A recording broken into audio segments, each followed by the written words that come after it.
오늘 주시는 말씀 같이 한번 펴서 읽도록 합니다. 요한복음 17장 23절 한 절 말씀입니다. 요한복음 17장 23절 말씀 찾으셨으면 다 같이 한 목소리로 읽겠습니다. 곧 내가 그들 안에 있고 아버지께서 내 안에 계시어 그들로 온전함을 이루어 하나가 되게 하려 함은 아버지께서 나를 보내신 것과 또 나를 사랑하심 같이 그들도 사랑하신 것을 세상으로 알게 하려 함이로소이다. 아멘. 잠깐 기도합니다. 하나님, 이 시간도 저희들 주님의 날로 기억하여서 주님을 사모하는 마음으로 이 자리에 나와 주님을 찬양하며 경배하며 예배합니다. 특별히 이 시간은 하나님의 말씀을 펴고 오늘 이 시대와 우리의 개개인의 삶 가운데 친히 말씀하시는 하나님의 음성을 듣기를 원합니다. 우리의 마음을 주장하여 주시고 또 말씀을 전하는 부족한 종의 입술도 주장하여 주시어서 온전히 하나님의 말씀을 능력 있게 선포할 수 있도록 힘주시고 지혜를 더하여 주시옵소서. 하나님의 능력의 말씀이 울려 퍼지며 하나님께서 운행하시는 이에 귀하고 복된 시간이 될 수 있도록 축복하여 주시옵소서. 예수님의 이름으로 기도드리옵나이다. 아멘.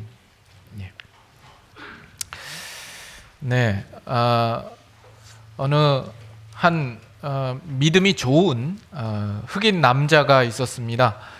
이 흑인 남자가 사는 동네 근처에는 아주 화려하고 시설도 좋고 근사한 교회가 있었습니다. 근데 그 교회는 백인들만 다니는 교회였던 겁니다. 그래서 주일날이 되면 많은 이렇게 신사들이 옷을 정장으로 차려입고 고급 승용차를 타고 교회에 와서 시끌벅적하게 예배를 드리고 돌아가는 어떤 그런 모습이 눈에 비치곤 했습니다.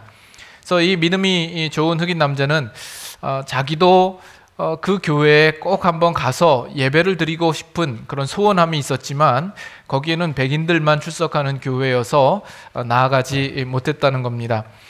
그래서 어느 때부터인가 이 흑인 남자는 하나님 앞에 기도를 하기 시작했습니다. 주님, 한 번만이라도 좋으니까 저 아름답고 훌륭한 저 교회 가운데 한번 들어가서 예배를 드리게 해주십시오 라고 기도를 했습니다.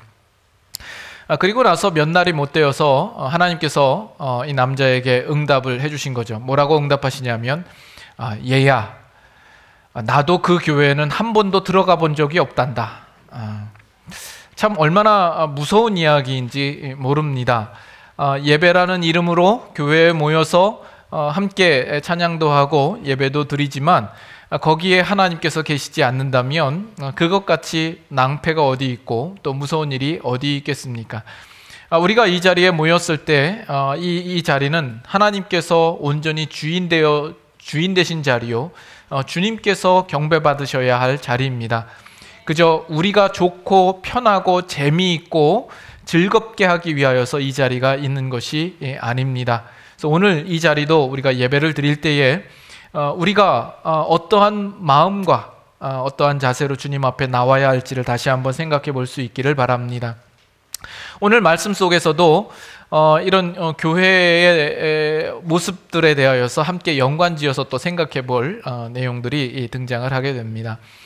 우리가 지난주에는 새우구이 축제를 가졌고 그 이후에 우리가 또 생각되어져야 할 신앙생활의 문제에 대하여서 오늘 말씀이 적절하게 또 오늘 우리에게 주어졌다라고 생각을 합니다.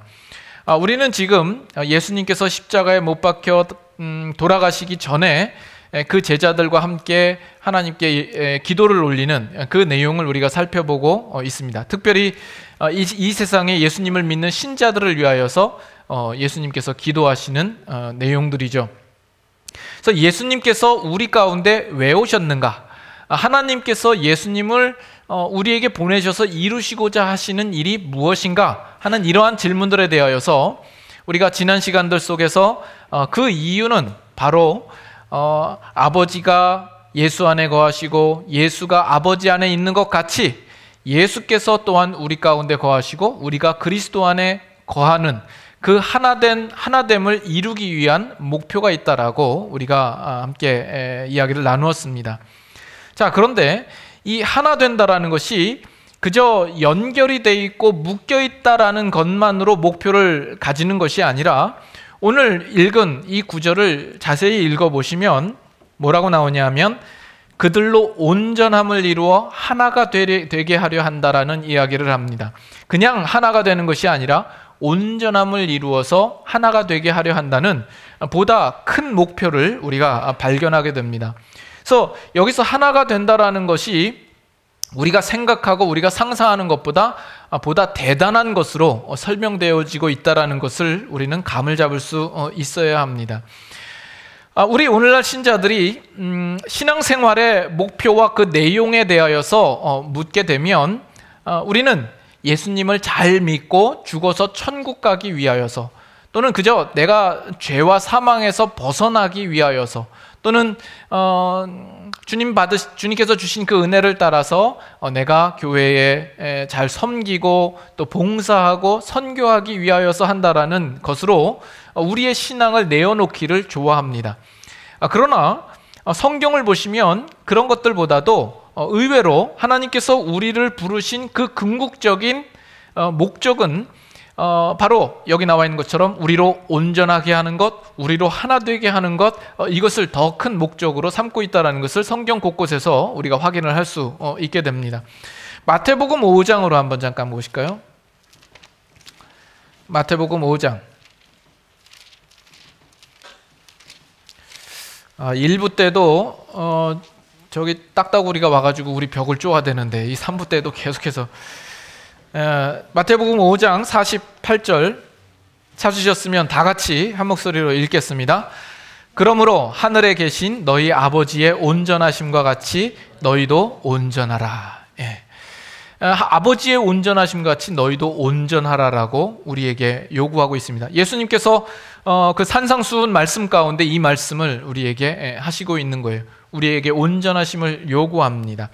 우리가 보다 더 구체적으로 요한복음 17장에 나와 있는 그 구절과 연관지어서 살펴보기 위하여서는 에베소서로 가서 우리가 좀 더 깊게 묵상해 보기를 원합니다. 에베소서 4장으로 한번 가보시죠.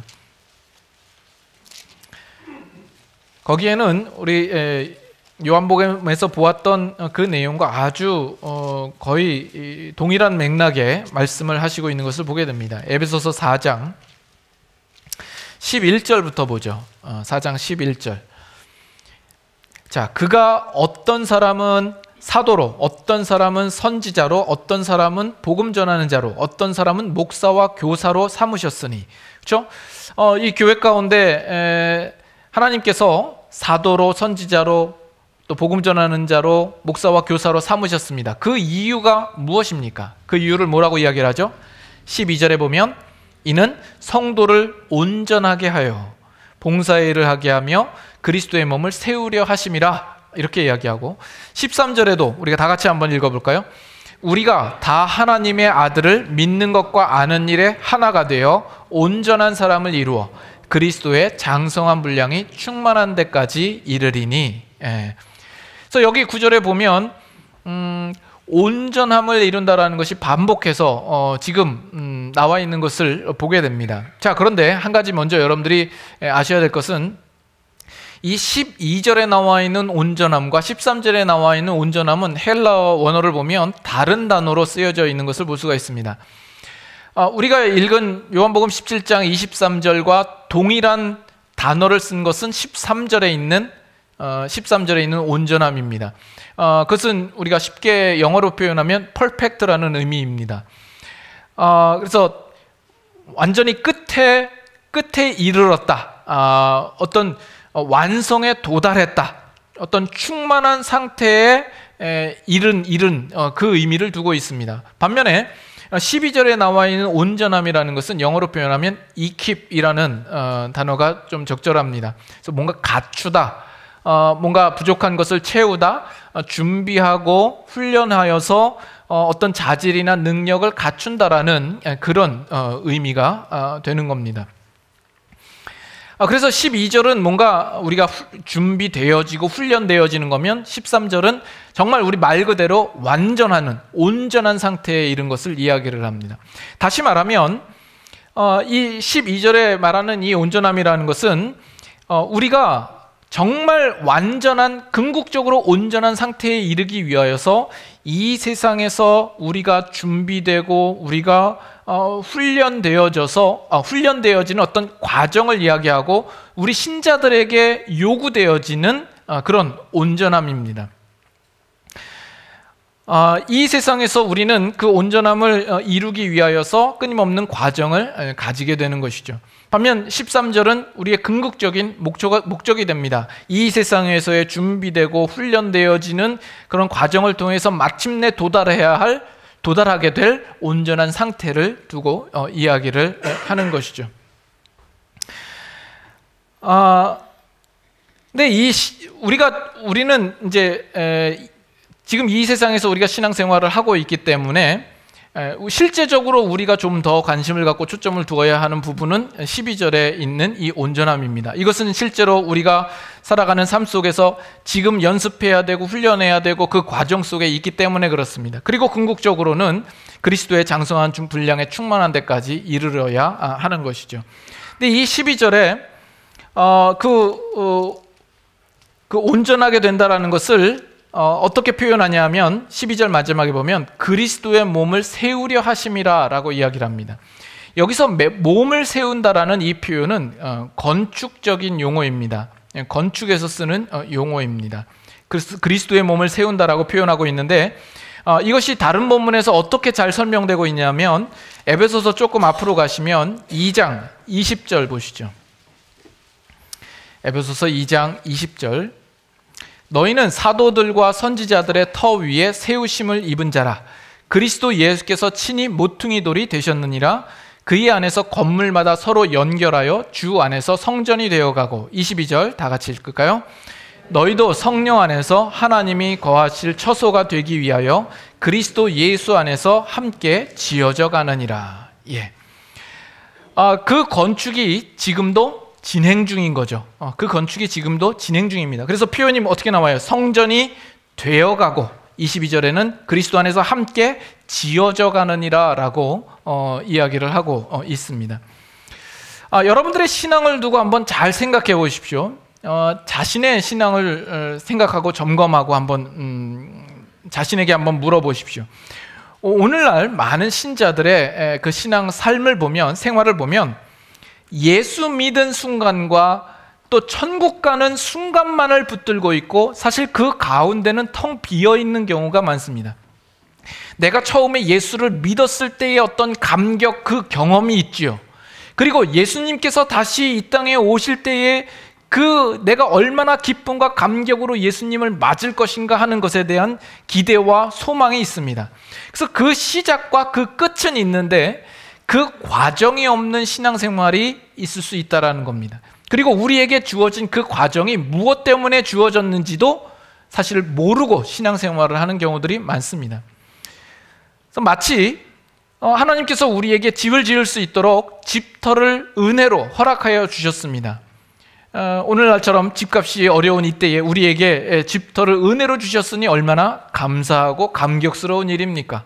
그리고 또 우리가 장차 어느 곳에서 살 것인가 그 마지막 우리가 살 집에 대하여서 아름다운 조감도를 우리에게 주셨습니다. 그 조감도를 보면 우리가 앞으로 어떤 곳에서 살 것인가 된 기대감이 있죠. 그것을 받아놓고 우리는 마치 그 집터에서 그저 판잣대기 4개 올려놓고 바람막이만 해놓은 상태에서 벽에다가는 조감도를 그려놓고 그렇게 이 세상을 살아가는 모습인 어떤 그런 모습을 하고 우리가 신앙생활을 하곤 한다라는 겁니다. 우리에게 주신 집터가 왜 있는지 우리가 무엇을 해야 되는지 모르고 있는 것이죠. 그러나 오늘 지금 읽은 구절들을 보면 예수님께서 친히 모퉁이 돌이 되셔서 서로 연결하여서 하나님이 거하실 처소가 되게 하려 한다라고 이야기를 하고 있는 겁니다. 여러분, 교회는 왜 있는 것입니까? 교회는 왜 있죠? 하나님께서 이 세상에 교회를 두신 목적이 무엇입니까? 예수님의 구속사역을 통하여서 이 교회를 세우신 목적이 어디에 있습니까? 우리가 받은 은혜를 따라서 그저 우리가 봉사하고 섬기기 위하여서 교회가 있는 겁니까? 물론 우리는 교회로서 하나님의 나라를 구해야 하고 이 땅 가운데서 복음을 전하고 증거하고 우리에게 맡겨주신 그 지상 명령의 사명들을 잘 감수해야 할 책임들이 우리에게 있습니다. 그러나 교회라는 것은 우선적으로 어떤 일을 위하여 있는 것이 아니라 바로 우리 자신을 위하여서 교회가 있다는 것을 우리는 알아야 합니다. 바로 우리를 완성하기 위하여서, 우리를 온전하게 만들기 위하여서 이 교회가 있는 것입니다.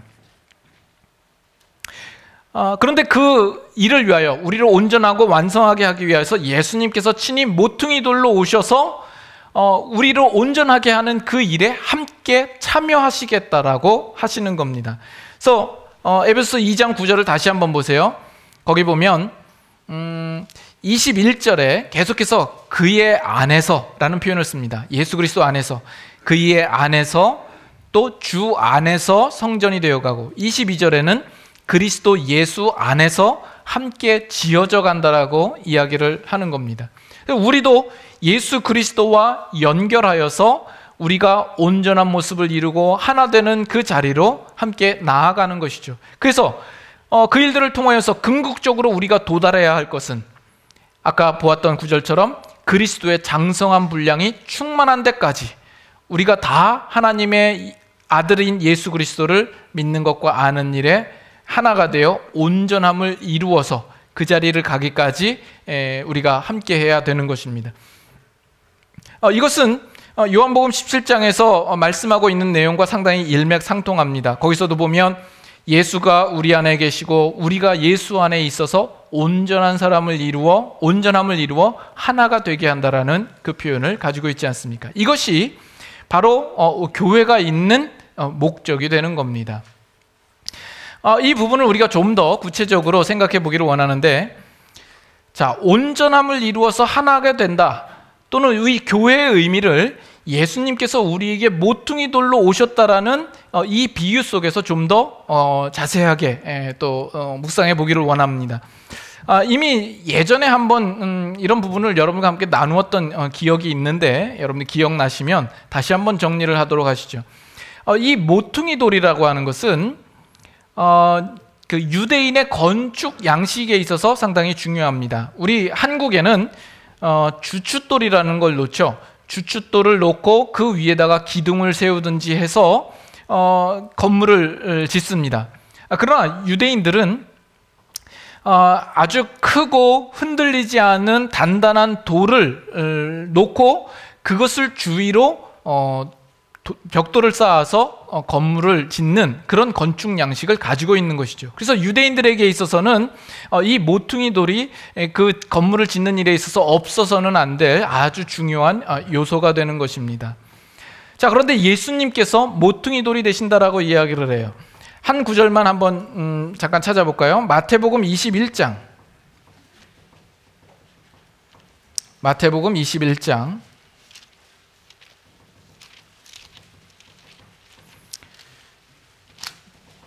21장 42절. 저놈의 딱따구리는 눈치도 없게 예배 시간에 와가지고 마태복음 21장 42절 찾으셨으면 다 같이 한 목소리로 읽겠습니다. 예수께서 이르시되 너희가 성경에 건축자들이 버린 돌이 모퉁이의 머릿돌이 되었나니 이것은 주로 말미암아 된 것이요 우리 눈에 기이하도다 함을 읽어본 일이 없느냐. 여기 보면 건축자들이 버린 돌이 모퉁이의 머릿돌이 되었다라고 이야기를 합니다. 건축자들이 그것을 버린 이유는 무엇입니까? 그 돌이 건축에 쓸모없다라고 판단되었기 때문에 그 돌을 버린 것이 아닙니까? 이것은 유대인들이 예수님께서 이 땅 가운데 오셨지만 그 예수님을 알아보지 못하고 배척한 그 일을 두고 이야기하는 겁니다. 예수님께서 오셨지만 이 세상은 예수 그리스도가 누구이신지 그 가치를 알지 못하여 그를 배척하고 십자가에 못 박는 일을 하게 된 것이죠. 그러나 건축자의 버린 돌이 모퉁이의 머릿돌이 되었다라고 합니다. 가장 가치 없게 여겼던 그 돌이 어떤 면에서는 가장 가치 있는 돌이 되어버린 것이죠. 그러면 정말 이 돌이 가치 있는 돌이 되기 위한 조건은 무엇입니까? 그것은 이것이 머릿돌로서 다른 돌들과 연결이 되어서 건물을 이루어 갈 때에만 이것이 가치가 있는 것이죠. 이해되십니까?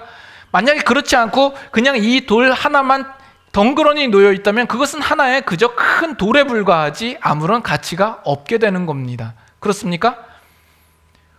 오늘 왜 이렇게 제가 질문하면 좀 그렇다 안 그렇다 좀 표현이라도 해주셔야 될 것 아닙니까?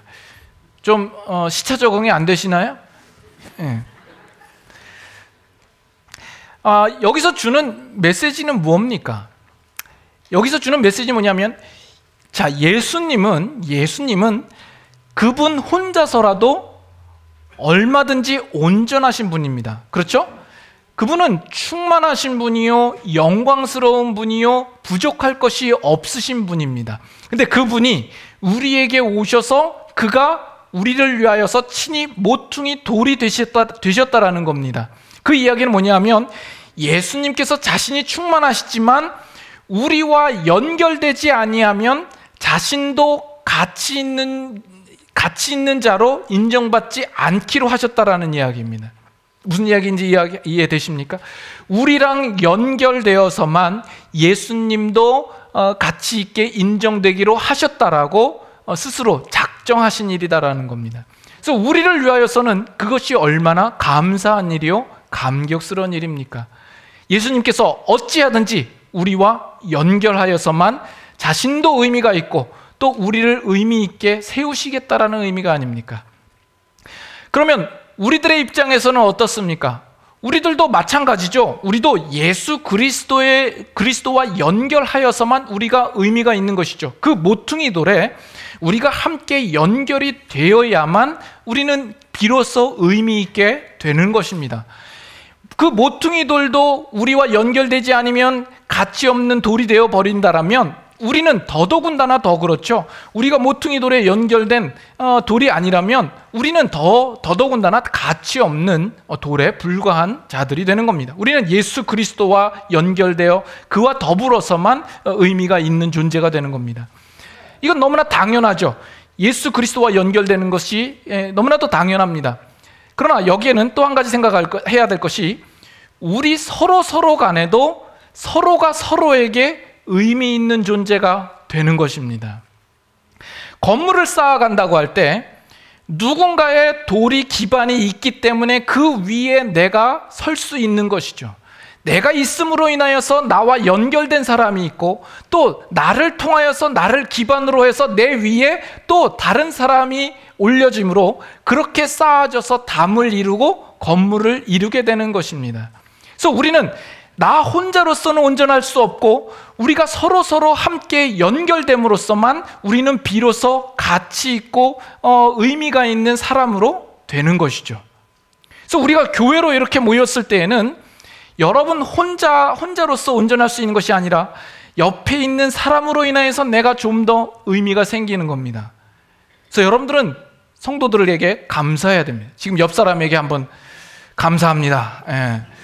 당신 때문에 내가 의미가 있습니다. 이렇게 고백하셔야 됩니다. 우리는 그런 관계 속에서 우리는 묶여 있는 겁니다. 그렇기 때문에 우리가 이 세상에서 신자로서 교회라는 곳은 필수입니다. 종종 무교회주의가 있어요. 교회라는 곳은 가면 정말 신경 쓸 일만 있고 교회에 왜 가냐? 교회 갈 필요가 없다. 나는 나 혼자서 하나님 잘 믿고 경건 생활하면서 그렇게 거룩하게 살겠다라고 이야기를 합니다만, 그것은 어디까지나 비성경적입니다. 왜냐하면 나 혼자로서는 결코 온전해질 수 없기 때문에 그렇습니다. 그 벽돌 하나로만으로는 하나만으로는 결코 건물을 이룰 수 없기 때문에 그렇습니다. 그래서 이 교회라는 것은 나라는 존재와 인격은 다른 사람의 무언가가 내 안에 들어와 있는 것이요, 또 다른 사람에게 나는 또 그 사람에게 하나의 어떤 일부분이 되어 있는 겁니다. 우리는 그렇게 유기적으로 연결되어져서 모퉁이 돌 대신 예수 그리스도와 더불어서 건물을 이루어가고 있는 그런 공동체가 되는 것입니다. 한 가지 더 여러분에게 말씀드릴 것은, 그 당시에는 건물을 지을 때 이렇게 규격화된, 오늘날처럼 벽돌이 이렇게 딱 규격화돼서 이렇게 나와서 착착착착 쌓을 수 있는 그런 것은 아니지 않겠나라고 생각이 됩니다. 여러 다른 모양의 돌들을 가지고 그것을 쌓아가는 거죠. 우리 한국 사람이 제일 이해하기 쉬운 것은, 여러분 혹시 제주도에 가보시면 제주도에 돌담이 있죠. 제주도에 돌이 많고 그 돌을 이용해서 담을 만듭니다. 그럼 어떻게 만들죠? 그 돌마다 다 모양이 제각기입니다. 그러면 그것을 쌓아서 거기에 맞을 만한 그 돌들을 쌓는 거죠. 그렇게 치니까 모양이 다른 돌들도 하나도 쓸모없는 돌이 없는 거죠. 작은 돌은 작은 돌대로 그 틈마다 메꾸기 위하여서 돌이 필요하고, 또 정말 거기에 맞지 않는 돌이 있다면 어떤 그 하나의 돌을 골라서 그것을 깨서 다듬어서 거기에 맞는 모양을 만들어서 그렇게 담을 쌓아가는 어떤 그런 모습을 볼 수가 있습니다. 물론 당시 이 초대교회 당시에 이 에베소 지역에 있는 돌들은 제주도에 있는 돌과는 분명히 차이가 있겠죠. 그때는 아마도 채석장에서 큰 돌을 발견하면 그 돌을 깎고 다듬어서 그것을 옮겨서 건물을 짓기에 적합한 모양으로 만들어서 이렇게 쌓아가지 않을까 생각을 합니다. 제가 이렇게 말로만 말씀드리는 것이 아니라 좀 더 구체적인 자료를 가지고 여러분들에게 증거를 제시하는 것이 좋겠습니다. 저도 몰랐는데 제가 직접 그곳을 다녀왔더라고요. 우리 한번 스크린을 잠깐 보실까요? 뒤에 조명을 좀 어둡게 해주셔서 잘 보일 수 있게. 잘 보이십니까? 여기가 어디냐 하면 여기가 에베소입니다. 제가 직접 에베소를 다녀왔다는 것 아닙니까? 터키에 있는 에베소이고, 여기 쌓여진 돌들을 보면 규격화된 돌이 아니라 저마다 모양이 다 다른 것을 볼 수가 있죠. 다음 장면 보실까요? 여기도 마찬가지고, 이제서야 믿으시는 거예요? 진짜 갔는지? 여기도 돌들이 보면 다 모양이 제각기인 것을 볼 수가 있습니다. 그 다음에요. 낯익은 사람이 있죠? 우리 모르겠어요. 그 당시에 돌을 실제로 구운 돌도 있었을지 모르지만 뭐 이런 것을 보면 또 그런 돌들을 쌓은 것을 볼 수가 있고요. 다음에요. 여기는 파무칼레의 히에라폴리스라는 곳인데요. 여기도 이제 뒤에 담들을 보면 벽돌들이 다 크기가 제각기인 것을 보게 됩니다. 그 다음에요. 여기도 에베소고요. 좀 표정 아이고. 표정들이 좀 제각기이고 여행에 많이 지쳐가지고 사진 찍을 마음이 없습니다. 어쨌든 여기는 이제 여기도 에베소이고, 아마 뒤에 있는 여기가 도서관인가 아마 그럴 걸로 알고 있습니다. 그래서 여기 쌓여진 돌들을 보면 돌의 모양들이 다 제각기인 것을 또 볼 수가 있고요. 또 다음에요. 여기 원형극장이죠. 여기는 여기도 파무칼레라는 곳의 원형극장입니다. 그래서 여기도 이제 계단을 보시면 계단에 있는 돌들이 규격화돼 가지고 구워낸 돌들이 아니라 거기에 맞게 이렇게 다듬어서 이 계단들을 만든 것을 보게 됩니다. 그 다음에요. 여기는 에베소입니다. 에베소에 있는 또 원형극장이에요. 에베소에 있는 원형극장이 훨씬 크고 웅장합니다. 그래서 여기도 이제 돌들을 보면 돌들이 그 다듬어진 돌, 를 갖다가 놓은 것을 볼 수가 있습니다. 그래서 우리가 지금 에베소서를 보고 있지 않습니까? 실제로 에베소에 있는 사람들이 사도 바울의 이 편지를 보았을 때에는 함께 모퉁이 돌이 되어서 함께 성전을 지어간다라는 그 표현을 들었을 때에는 이 에베소 사람들에게 있어서는 이것을 더 자연스럽게 연상시킬 수 있지 않았을까 생각을 합니다. 그래서 어떤 면에서 우리가 이 자리에 오기 전까지는 우리는 다 원석이었죠. 다 투박하고 다 모양이 다 제각기인 그런 사람들이었을 겁니다. 그러나 우리가 그 모퉁이 돌에 연결되기 위하여서 하나님께서 우리를 여러모로 지금도 다듬고 있고 깎아내고 있고 그렇게 함으로써 그 건물을 이루기에 합당한 모습으로 우리를 만들어가고 있는 것이죠.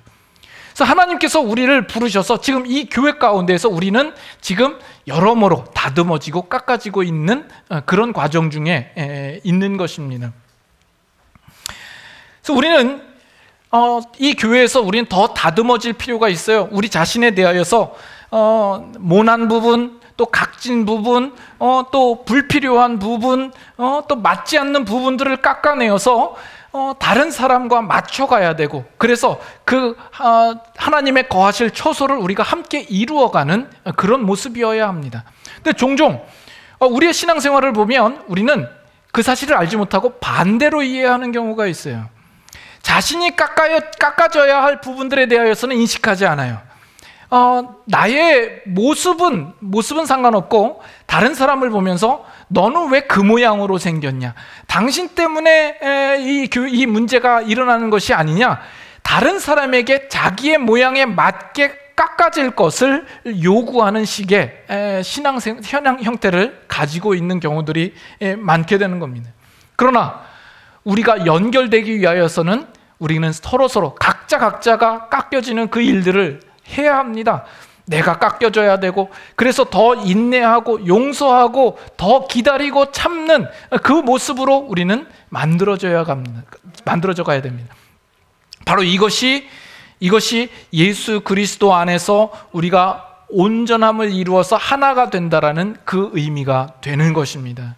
우리가 예수 그리스도와 연결하여 하나됨과 같이 또 우리가 서로도 함께 연합하여 하나가 되는 그 모습을 이루어가야 됩니다. 그러나 여러분들이 이 세상에 있는 동안은 이 교회라는 곳은 이상적이거나 만족스러운 모습은 아닐 겁니다. 왜냐하면 하나님께서 우리에게 요구하시는 것은 그리스도의 장성한 분량이 충만한 데까지 이르기를 원하시는 것이지만, 그에 반하여서 우리의 모습이라는 것은 너무나도 부족하고 연약하고 어리석고 여전히 모나고 맞지 않는 모습이 우리에게는 여전히 남아있기 때문에 그렇습니다. 그래서 교회에서 신앙생활을 하다 보면 여러 가지 갈등도 많고 문제도 많고 시험도 많은 것이죠. 그러나 여러분들이 한 가지 기억할 것은 교회 가운데 나타난 그 모든 문제들은 다 나를 위하여서 있다라는 사실을 알아야 됩니다.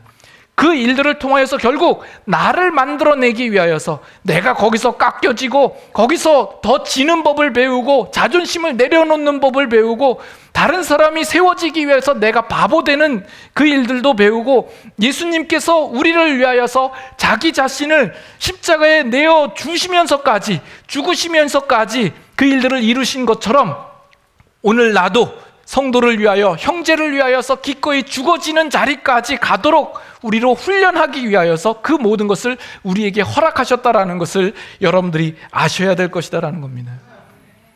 그래서 예수님께서 그 일들을 우리에게만 책임으로 떠넘겨주고 너희가 이렇게 살아라 이렇게 말하는 것이 아니라 친히 예수님께서 우리에게 모퉁이 돌로 오셔서 그 일에 우리와 함께 그 일들을 이루어 가시겠다라고 하는 거죠. 우리랑 한 팀이 되어서 우리로 완전하고 온전한 자리에 이르기까지 우리를 포기하지 아니하시고 그 일들을 이루어내시고야 말겠다라는 의지로 우리와 연결되어서 하나님의 거하실 처소를 이루어가고 있는 겁니다. 지난주에 아주 역사적인 순간이 있었죠. 시카고가 월드 시리즈에서 우승을 하는 그런 일이 있었습니다. 참 역사적인 일입니다. 108년 만에 일어난 일이니까 앞으로 또 100년이 될지 여러분들의 살아생전에 경험하지 못할 우승의 순간이었는지 모릅니다. 저도 7차전은 봤죠.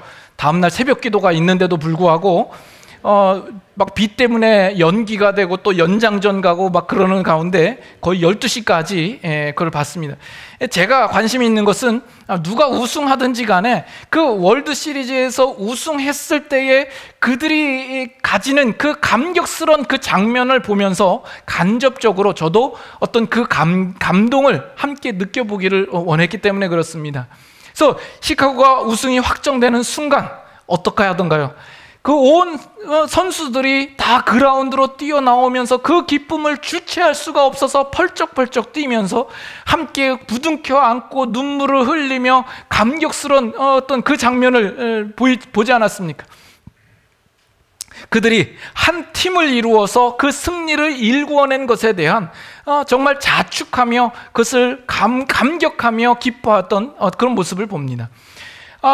TV 중계에서 그 장면을 계속 반복해서 보여주는데 우리는 그 감동스러운 장면만 보지만 사실 그 감동스러운 순간이 있기까지 그 개개인의 선수들은 지나온 과거 속에서 얼마나 많은 힘든 여정을 가졌겠습니까? 정말 그 실력과 그 능력을 겸비한 선수가 되기 위하여서 그들은 끊임없이 훈련하고 땀을 흘리며 노력하고 힘든 그 모든 과정들을 다 겪어오지 않았겠습니까? 그것을 겪었기 때문에 이제 그들이 한 팀을 이루어서 승리를 이루어낸 그 사실에 대해서 감격스러워서 그 장면을 가질 수 있었던 것입니다. 저는 그것을 보면서 우리가 장차 하나님 앞에 나아갈 때에 예수 그리스도와 더불어서 온전함을 이루어 하나 된 그 승리의 감격을 우리가 함께 우리도 그와 같은 감격으로 누릴 수 있지 않을까? 예수 그리스도와 함께 부둥켜 안고 정말 기쁨의 눈물을 흘리는 어떤 그런 순간이 우리에게 있지 않을까? 월드 시리즈 정도가 아니라 그것을 비교할 수 없는 그것에 능가하는 기쁨과 감격의 순간이 우리들에게 있을 것이라 생각합니다. 이 세상에서 비록 우리는 그 믿음으로 사는 그 삶이 쉽지 않죠. 여러 시련이 따르고 시험이 따르고 고난이 따르고 세상의 비웃음과 조롱과 핍박을 견뎌내야 하는 그런 순간들이 있었지만 우리와 함께 하시는 그 예수 그리스도와 더불어서 그 일들을 잘 견뎌내므로 마지막에 승리된 그 순간에 우리는 감격스러운 것을 함께 나눌 것입니다. 그 감격스러운 자리에 여러분들도 함께 있을 것을 믿으십니까? 그러면 그 감격을 예수님과 함께 나눌 만큼 지금 살아가는 이 순간에 여러분들은 땀을 흘리고 있고 훈련하고 있고 노력하고 있으신가 하는 겁니다. 종종 교회에서 신앙생활을 오래 하신 분들이 이제 막 교회에 처음 오셨거나 이제 막 신앙생활을 하는 분들에게 조언을 한답시고 이런 조언을 합니다. 이 교회 생활을 많이 해봤지만 내가 충고하는데 교회에 너무 깊게 들어가지 마. 깊게 관여하지 마. 교회에 깊게 들어가면 들어갈수록 복잡한 일이 많아. 거기서 시험도 들고 상처도 받고 오해도 받고 비난도 받아. 그러니까 신앙생활을 길게 정말 편안하게 하려면 적당히 거리를 두고 신앙생활을 하라. 여러분 어떻습니까? 맞지요? 맞는 얘기죠. 우리가 여러분들이 신앙생활을 어렵지 않게 편하게 즐겁게 하려면 깊게 들어가지 말고 어느 정도 거리를 두고 그냥 주일날 그냥 한번 오셔서 얼굴 한번 비추시고 교회에 그냥 등록 명부에 이름만 올리고 그냥 발만 담그는 식으로 교회 신앙생활을 하면 편하게 하실 수 있습니다.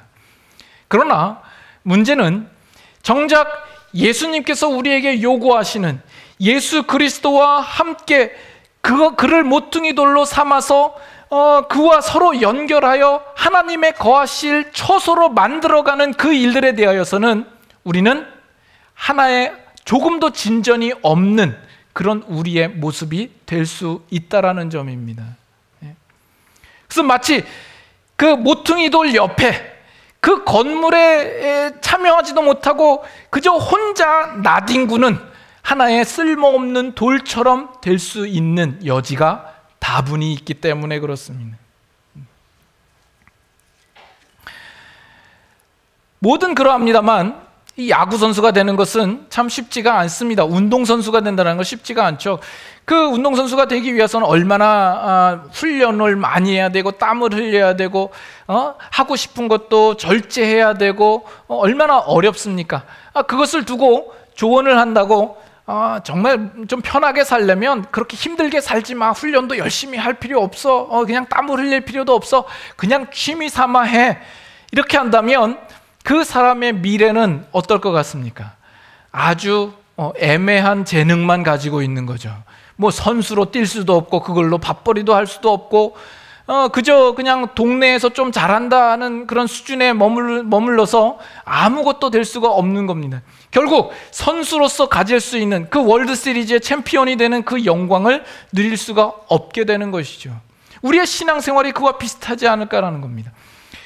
물론 야구 선수들이 그 메이저리그의 야구 선수들이 다 열심히 한다고 다 월드 시리즈에 가는 건 아니죠. 거기에 따른 운이 따라야 합니다. 우리는 우리 팀에 예수님이 함께 계신다라는 거죠. 예수님이 우리의 모퉁이 돌이 되신다라는 거죠. 그것은 결코 실패할 수 없는 일이요, 우리가 질 수 없는 일이요, 승리할 수밖에 없는 그 팀에 우리가 있는 것입니다. 그것을 우리가 마다할 이유가 어디에 있겠습니까?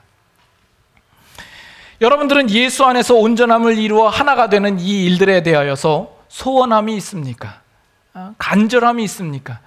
정말 예수 그리스도로 더불어서 내가 하나님께 인정받을 만한 온전한 사람으로 세워지는 이 일들에 대하여서 그것이 여러분의 삶의 목표가 되고 그것이 추구가 되고 그런 사람들이 부러움이 되는 그런 모습입니까?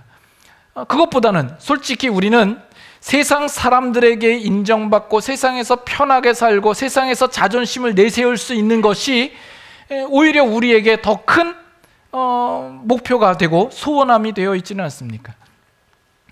지난 주중부터 이제 시편을 우리가 새벽마다 말씀을 나누는데 시편 1편 말씀을 다시 한번 묵상합니다.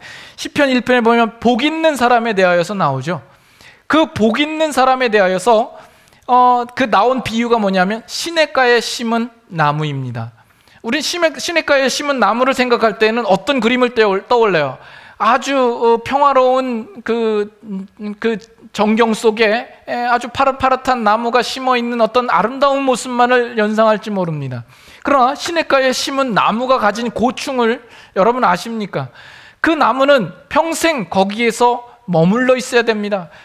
움직이지도 못합니다. 바람이 불면 그 모진 바람을 다 견뎌내야 합니다. 태풍이 불든지 폭풍이 불든지 거기에서 더 뿌리를 깊이 박고 견디기 위하여서 힘써야 되는 겁니다.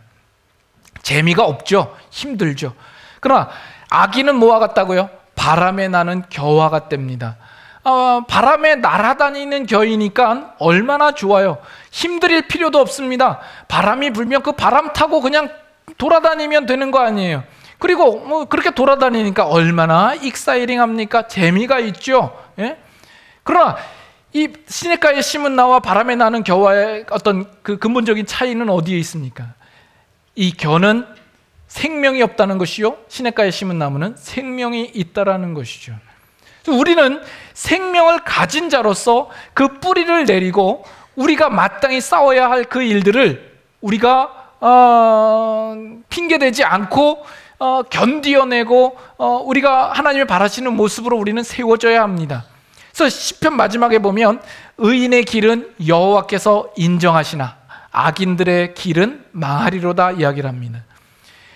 우리 하나님에게 인정받는 이 일들이 우리에게는 가장 중요한 일이 아니겠습니까? 그것이 우리의 소원이 되고 목표가 되어야 하지 않겠습니까?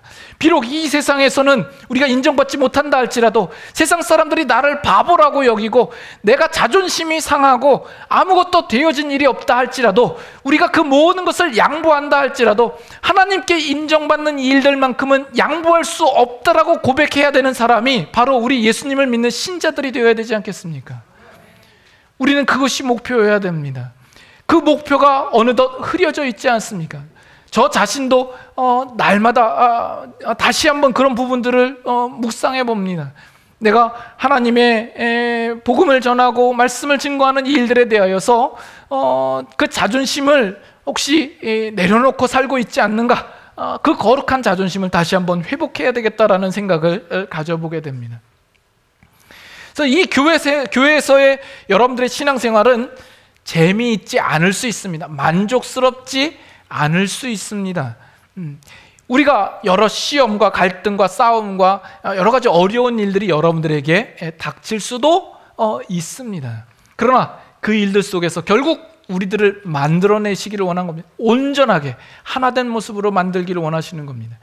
교회 일들이 쉽지가 않죠. 간단하지 않습니다. 일례로 우리가 주일마다 친교를 하고 밥을 먹죠. 우리가 꼭 밥을 먹어야 되냐? 저 귀찮죠. 그걸 위해서 그냥 토요일마다 나와가지고 밥을 준비해야 되고, 그것을 때 회비를 또 따로 걷어야 되고, 설거지도 해야 되고, 참 어렵습니다.